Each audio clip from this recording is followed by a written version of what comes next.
মালদার রতুয়া ১ নম্বর ব্লকে ওয়াকফ সম্পত্তি দখল করে বিক্রির অভিযোগ তুললেন রতুয়ার বর্ষিয়ান তৃণমূল বিধায়ক সমর মুখার্জি।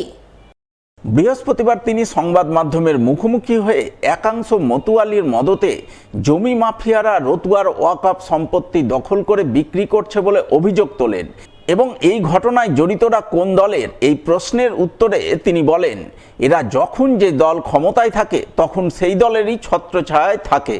অর্থাৎ তিনি প্রকারান্তরে স্বীকার করে নেন জমি মাফিয়ারা বর্তমানে শাসক দল তৃণমূলের সঙ্গে জড়িত রয়েছে। তিনি এই ঘটনায় ইতিমধ্যেই পুলিশ ও প্রশাসনের বিভিন্ন মহলে অভিযোগ জানিয়ে বেদখল হয়ে যাওয়া ওয়াকফ সম্পত্তি উদ্ধারের দাবি জানিয়েছেন। আপনার ফর ইওর কাইন্ড ইনফরমেশন, যে শাসক দল বিরোধী দলের ব্যাপার নাই। এই জমি মাফিয়ারা কোনো দল করে না, এরা টাকা এবং ১০০ কোটি টাকা লাফড়া এই ওয়াকফ বোর্ডের সম্পত্তিতে হয়েছে। আমরা বের করতে পারছি না কারা এরা, এই মাটি মাফিয়া এরা কারা। এরা যদি সমর মুখার্জি হয়, এর যদি রহিম বক্সি হয়, ক্ষমা নাই। আপনারা সরজমিনে চলেন, আমিও আপনাদের সঙ্গে আছি, আমাদের সব নেতারা আছে, সমস্ত তৃণমূল নেতারা আমরা যৌথভাবে এইটা দেখতে বলছি আপনাদেরকে যে এরা কারা এবং ওয়াকফের সম্পত্তি বেদখল করে ওয়াকফের নামে থাক। আমার দলের আছে কিনা আমি জানি না। আমি এর আগে ইয়াসিন বলে একটা অ্যান্টি সোশ্যাল, সে গাছ কেটেছিল, তখন আমি গনি সাহেব ওয়াকফ বোর্ডের চেয়ারম্যান এফআইআর করে ও এখন রতুয়ায় দেখতে পাই না ওকে। এখন কারা এরা, সেকেন্ড ইয়াসিন কে হয়েছে, কারা, আর এই জমি মাফিয়ারা কারা, এইটা আপনাদেরকে একটু খুঁজতে বলছি। এদিকে তৃণমূল বিধায়কের এহেন অভিযোগ প্রসঙ্গে তৃণমূলকে বিত্তে ছাড়েননি বিরোধীরা। রতুয়ার বিজেপি নেতা অভিষেক সিংহানিয়া এবং সিপিআইএম নেতা দেবাশিস সাহা দুজনেই একযোগে তৃণমূলের কড়া সমালোচনা করেছেন। পশ্চিমবঙ্গ জুড়ে যে ওয়াকফ সম্পত্তি আছে সেটা জমি মাফিয়ারা লুট করে নিচ্ছে এবং তার পেছনে এই যে জমি মাফিয়া লুট করছে তার পেছনে তার মাথা কিন্তু তৃণমূলের নেতারাই আছে, তৃণমূল নেতা বাদে কোথাও নাই। এই জন্যই আমি ধন্যবাদ জানাচ্ছি আমাদের রতুয়া বিধানসভার বিধায়ককে। আরেকটি বিষয়, সমরবাবু সরব হয়েছেন কেন জানেন? কারণ উনি ভাগ পাননি। বিগত দিনে তিনি এই ওয়াকফ বোর্ডের যে আইন এসেছিল তার বিরুদ্ধে সোচ্চার হয়েছিলেন। আজকে ভাগ পাননি, তাই আবার উনি সোচ্চার হচ্ছেন যে ওয়াকফ বোর্ডের জমি গায়েব হয়ে যাচ্ছে, জমি মাফিয়ারা লুটে নিচ্ছে। সব খেলা হচ্ছে কাটমানি, কামাই, ধান্দা, কাটমানি। এই জন্যই উনি ভাগ পাননি বলে উনি এখন সরব হয়েছেন। উনি ভালো করেই জানেন যে প্রশাসন তৃণমূল পরিচালিত, প্রশাসনও জানেন যা কারা আছে এর মধ্যে যুক্ত। আমরা তো সবসময় বলেছি যে ওয়াকফ সম্পত্তি সংখ্যালঘুদের সম্পত্তি, তার রক্ষার দায়িত্ব সরকারের। সেই দায়িত্ব এই পশ্চিমবঙ্গ সরকার, মামাটি মানুষ সরকার নিচ্ছেন না। আজকে হঠাৎ করে সমরবাবুর মানে বুদ্ধি এসছে যে সংখ্যালঘু ভোটটাকে কীভাবে আটকানো যায়। রতুয়ার সংখ্যালঘু মানুষরা বুঝতে পেরেছে যে এই সরকার তাদের পক্ষে নয়। সেই আখের গোছানোর জন্য, সেই সংখ্যালঘু ভোটকে সন্তুষ্ট করার জন্য নাটক করছেন। বিজেপির দুই গোষ্ঠীর সংঘর্ষে উত্তপ্ত হয়ে উঠল মালদার চাচল সদর এলাকা। ঘটল রক্তারক্তি কাণ্ড। ঘটনায় আহত হলেন দুই পক্ষের মোট 7 জন। এদের মধ্যে 2 জন গুরুতর আহত অবস্থায় চিকিৎসাধীন হাসপাতালে।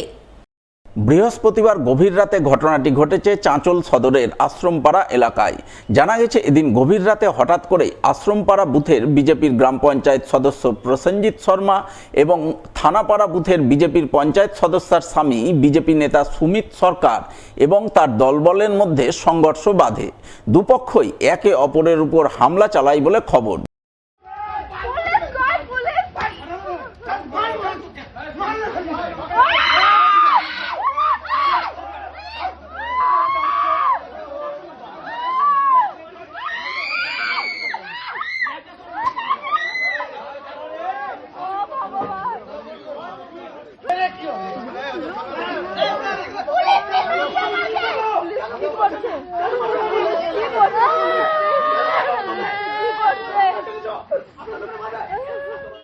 ঘটনায় দুপক্ষের মোট 7 জন আহত হন। আহতদের মধ্যে 4 জনকে প্রাথমিক চিকিৎসার পর ছেড়ে দেওয়া হয়। একজন আহত ঘটনাস্থল থেকে চম্পট দেয় এবং বাকি 2 জন অর্থাৎ বিজেপির গ্রাম পঞ্চায়েত সদস্য প্রসেনজিৎ শর্মা এবং গ্রাম পঞ্চায়েত সদস্যার স্বামী সুমিত সরকার দুজনেই বর্তমানে গুরুতর আহত অবস্থায় হাসপাতালে চিকিৎসাধীন। এই ঘটনায় চাঁচল থানার পুলিশ একটি স্বতঃপ্রণোদিত মামলা রুজু করে সংঘর্ষের ঘটনায় 4 জনকে গ্রেপ্তার করে বলে খবর। তৃণমূলের প্রস্তুত দুষ্কৃতী তারা আমার উপর হামলা করেছে।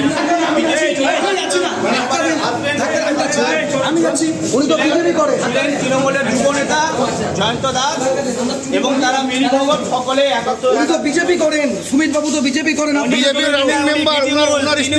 দালালি করেন বিজেপিতে। আমরা যাচ্ছিলাম আশ্রমপাড়া বুটাকে রাখতে, যখন আমি যাচ্ছিলাম তখন দেখলাম ওখানে 10-12 জন দাঁড়িয়ে আছে। যখন আমি রিটার্ন আসি ওখান থেকে তখন দেখলাম যে 10-12 জন যখন ছিল তখন হামলা মানে উপরে হামলা মানে অটোমেটিক হামলা করতে শুরু করলো। কেউ মাথায় মারছে, কেউ পিছু মারছে, কেউ বুকে মারছে। কি দিয়ে মারধর করে? লোহার জিনিস ছিল সব কিছু। আচ্ছা, কারা ছিল এরা বলতে পারবো না। আচ্ছা, আমরা তো জানতে পারছি আপনারই দলের সেটা বলতে পারবো না, কিন্তু যখন মানে আমরা আসি তো তখন আমি ইনজোর্ড হয়ে গেছিলাম। আচ্ছা, এটা কি পরিকল্পিত? বলতে পারবো না সেটা। কি অবস্থা, কি অবস্থা এখন আপনার? হয়তো মাথায় ফাথায় লেগেছে, হয়তো হাতে পাতে লেগেছে, এগুলোই। এদিকে এই ঘটনায় বিজেপির সমালোচনায় সরব হয়েছেন চাঁচলের তৃণমূল বিধায়ক নিহার রঞ্জন ঘোষ। তিনি গোটা ঘটনাকে টাকা পয়সার ভাগ বাটোয়ারা নিয়ে বিজেপির 2 গোষ্ঠীর কোন্দল বলে দাবি করেছেন। আজকে যারা এই ঘটনাটায় যুক্ত হয়েছে, যে ভাগবাট্টার নিয়ে, সেই ভাগবাট্টার অংশটাও তো সাংসদের কাছে যায়। তিনিও তো কাউকে প্রশ্রয় দিচ্ছেন যে সারাদিনের কালেকশন যেটা হবে রাত্রে হিসাব করে যেখানে যেখানে বিজেপির নেতাদের কাছে যাওয়ার কথা সেখানে যেতে হবে, সেখানে দিতে হবে। তো সাংসদও তো এর মধ্যে জড়িয়ে আছেন। যদিও বিজেপির উত্তর মালদার সাংসদ খগেন মুর্মুর দাবি তৃণমূলের উস্কানিতে এই গন্ডগোল হয়েছে। বিষয়টি বিস্তারিত খোঁজ খবর নিয়ে আলোচনার মাধ্যমে মিটিয়ে ফেলবেন। অবশ্যই বাঞ্ছনীয় নয়, আর এটা নেহাতি ব্যক্তিগত বিষয়, ওদের এটা হচ্ছে তাদের নিজেদের মধ্যেকার গন্ডগোল, সেটা নিয়ে আমরা বসবো না। ওখানে আমি যেটা বললাম, তৃণমূল কংগ্রেসের কিছু যারা হচ্ছে যে রাত্রিবেলা একটু তাদের একটু আর মানে কিছুটা হচ্ছে যে সুরা টোরা পান করলে যা হয় তা এইসব তৃণমূলের কিছু ছেলেপেলে আছে যারা এদেরকে দুজনের মধ্যে ঝগড়াটা লাগিয়ে দেয়। এটা এর আগেও হয়েছে, এর আগেও কয়েকবার হয়েছে। আমার পঞ্চায়েতের সদস্য আছে ওর মধ্যে, সেই জন্যই এটা খোঁজ খবর নেব। ওখানে আমাদের দলের সমস্ত নেতারা আছেন, তাদের সাথে কথা বলে, আর সেরকম কোনো সমস্যা হলে আমরা নিশ্চয়ই এই ব্যাপারে বসে আলোচনা করে সমাধান করে দেওয়ার চেষ্টা করব।